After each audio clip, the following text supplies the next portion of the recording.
This is Gilbert Cruz for Time.com.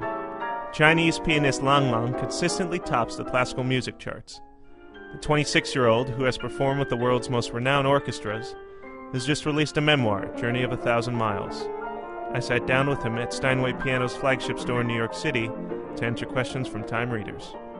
What is the most important thing you can do to help keep classical music a living and evolving world rather than just a static canon or collection of music? So first of all, this autobiography I wrote, it's something to, what I try to achieve is to make classical music and the people who's not necessarily listen to classical music, those crowd to get closer. So through personalities, through the real, sincere life stories. And also I think the image of playing, and it's now already also changed a little bit. When you look at today, the recordings, you see the cover of musicians. They look already, kind of real people, rather than before, always with tie, with tuxedo, with big tails, And now you see, classical musicians also start wearing interesting things. I hate wearing tuxedo with tails,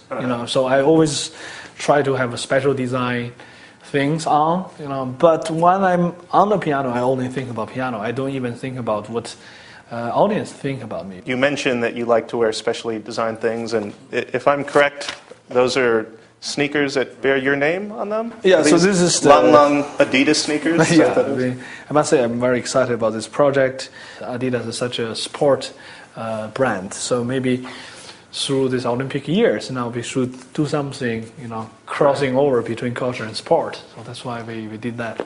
Your talent was visible at an early age. What kind of impact did that have on your childhood? But as pianists, we are halfway sportsman, sports person, that you need to practice like building up a kung fu method. And this, you must practice. So sure, once you're a pianist, you need to give part of your childhood. At that point, I really jealous about other people, when they go to park, when they are playing football, or basketball, I'm practicing, like in the zoo practicing. So, but then when I'm on stage, I found it's not bad. at least you get applause, you get flower back. Now, as a freelancer pianist, you can really, you can have anytime vacations you want. So, it's has a good side and bad side. When you play in China, what is the reaction there from sort of younger generations to you? In China, 90% or 95% of audiences are below 20 years old. So it's a really young crowd, and you see many children come in. And the piano tickets are so demanding, so every time I go back, I play in the stadium, like with 10,000 people or like 12,000 people, because otherwise you cannot hold 2,000 or 3,000 concert hall. So I love it. It's great, and they are cheering up like a pop concert. And really, after the concert, I need to wait 2 hours before I can get out the way. So it's oh my gosh, it's something else.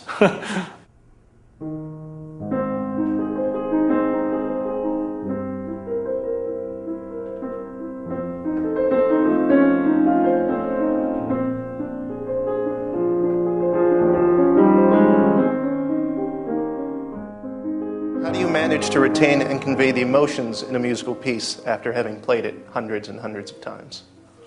I always remember what Franz Liszt, what he think about playing somebody else's music. He was thinking, he was talking about Bach. He said, now those days we are playing Bach, but Bach has already left us 100 years, and more than 100 years. So he said, but why we are playing their piece again? Because first of all, it's a great work. It's always have a life which is beyond than us.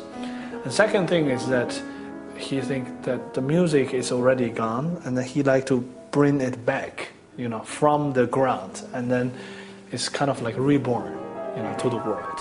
So somehow this is a really magical moment that for artists, it's like we are bringing the spiritual soul back to our lives. And then, and then after this, tonight performance is gone.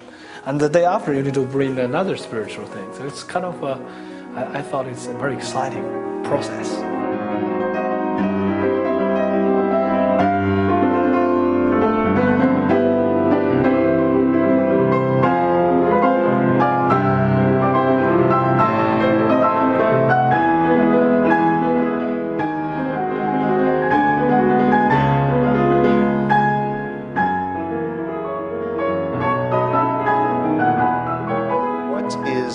Best or your favorite piano composition? That's probably the most difficult question for me, because there are so many great works and so many wonderful composers, and to choose one piece, it's really tough. But I prefer something with lots of emotion, with lots of colors, and with lots of melodies. So I would say the Russian classics fits me very well. Also, some of the Mozart, Beethoven, early works fits me very well, and Chopin, Liszt. What do you think about the role of the contemporary classical musician? Is it possible for modern life and classical music to coexist, or are they in parallel tracks, or never to cross?